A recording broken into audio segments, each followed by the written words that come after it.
नमस्कार, आदाब। मैं Akbar Khan crime of India में आपका स्वागत करता हूँ। आइए नजर डालते हैं आज के मुख्य समाचार।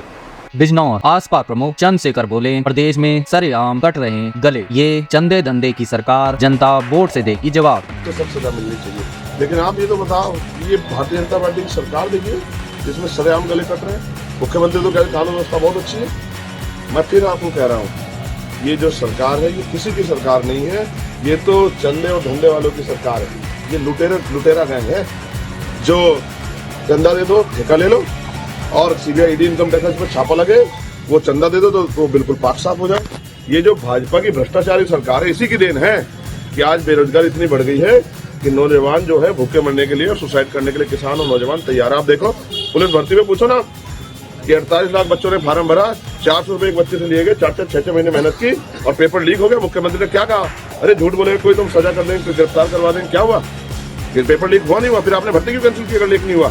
जो पेपर नहीं संभाल सकते उत्तर प्रदेश, इतने बड़े उत्तर प्रदेश को संभाल लेंगे? शर्म आनी चाहिए सरकार को।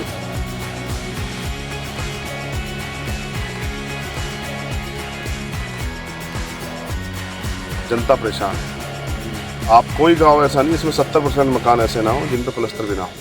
लोगों के पास रोजगार नहीं है, पढ़े लिखे नौजवान बेरोजगार घूम रहे हैं। बिजनौर एक ऐसा जिला है, देश भर में आप चले जाओ, हर शहर में आपको बिजनौर का आदमी मिलेगा, क्योंकि यहाँ रोजगार की उपयुक्त व्यवस्था नहीं है। घर चलाने के लिए छोटे मोटे रोजगार, मेहनत मजदूरी करनी पड़ती है। सरकार की योजनाओं का जो लाभ है वो भी पात्र व्यक्तियों तक नहीं पहुँच रहा, क्योंकि सरकार में बैठे लोग नाइंसाफ़ी कर रहे हैं। तो नगीना में बहुत सारी समस्या, उनके पे काम होना चाहिए। इसलिए हम लोग यहाँ नगीना से मैदान में हैं कि नगीना की समस्याओं को राष्ट्रीय पटल पर उठा के और जो अधिकार नगीना के लोगों का बैठता है उसको दिलाने का काम किया जाए। क्या मुख्य मुद्दे हैं चुनाव में आपके? देखिए, सबसे पहले तो सबसे ज़रूरी यहाँ ये है कि जिले में एक एम्स जैसा बड़ा हॉस्पिटल बनना चाहिए, जहाँ गरीब लोग भी अपने परिवारों का आसानी से इलाज करा दें। और नौजवानों की जो सबसे बड़ी समस्या है रोजगार की, मेरा ये मानना है कि जिस तरह से हरिद्वार में और भगवानपुर में इंडस्ट्रियल एरिया लग के लाखों नौजवानों को रोजगार मिल रहा है, ऐसी रोजगार की व्यवस्था भी यहाँ पर होनी चाहिए। किसानों को उनकी फसल के दाम मिले, आवारा पशुओं से किसानों को निजात मिले और कुटीर उद्योग लग के महिलाओं को, बहनों को घर में रोजगार मिले। अच्छे स्कूल कॉलेज यूनिवर्सिटियाँ बने जिससे कि बेटियों को भी पढ़ने के लिए आसान, तमाम तरह की वो बुनियादी जरूरतें जो उनको मिलनी चाहिए, सड़कें, पानी, बिजली, उस पर काम। आज तो जनता महंगाई कमर तोड़ रही है और आमदनी बढ़ नहीं रही है। जिस तरह से आप देख रहे हैं, पेट्रोल के दाम, खाद्य पदार्थों के दाम, डीजल के दाम, गैस के दाम, बिजली के दाम, तमाम तरह से महंगाई कमर तोड़ रही है। वैसी कोई भी जरूरत की जो चीज़ें हैं उस पर सरकार ने कोई बुनियादी काम नहीं किया। क्या कारण रहा कि आप इंडिया गठबंधन में शामिल नहीं हुए? भाई ये मेरे मन में तो, मेरी उसमें हाथ में तो नहीं था। मैंने तो सबसे कहा था भाई कि आप लोग मिलकर लड़ेंगे, भाजपा को रोक देंगे और जो हमने देश भर में संघर्ष करके होते हैं, हम तो कुर्बानी देने के लिए तैयार हैं कि हम बहुत सारी सीटें लड़के नगीना में फोकस करके, और जो आज देश बचाने की लड़ाई चल रही है उसमें सब लोगों का साथ देंगे। खैर, मेरा ये मानना है कि आदमी संघर्ष में अकेला ही होता है, सफलता में सब लोग साथ होते हैं। आज तो हम और हमारे साथी बीमारी में आज़ाद समाज पार्टी यहाँ मेहनत कर रहे हैं और बहुत सारे लोग हैं जो लोग हमें लगातार मदद कर रहे हैं। उनकी मदद से आज़ाद समाज पार्टी यहाँ आज चुनावों को बहुत मजबूती से तैयार कर चुकी है। चंद्रशेखर जी, अभी आप नामांकन दाखिल करने गए थे, क्या कारण रहा वापसी होगी नामांकन में? देखिए सर, ऐसा है, हम तो अपनी बहुत सारी इच्छाओं को पूरी करना चाहते हैं, लेकिन वो इच्छा पूरी नहीं होती, क्योंकि अब सरकारी तंत्र आप जानते हैं। तो पहले उन्होंने कहा कि हो जाएगा, बाद में उन्होंने कहा कि आज नहीं होगा, तो हम तो चुपचाप। क्या बताया गया आपको?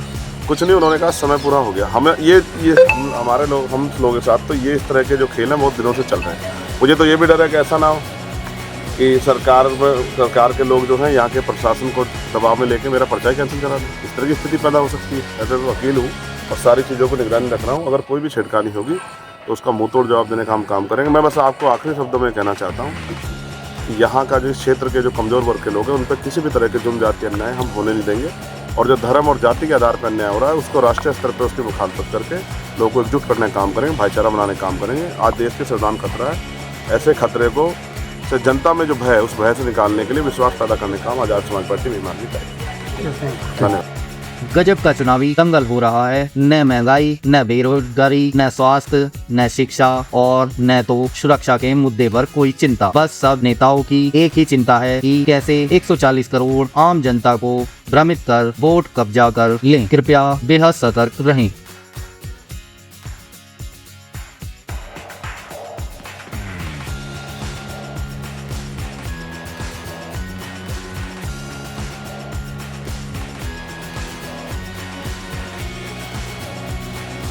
मैं दीपक कुमार शर्मा मावे वाले।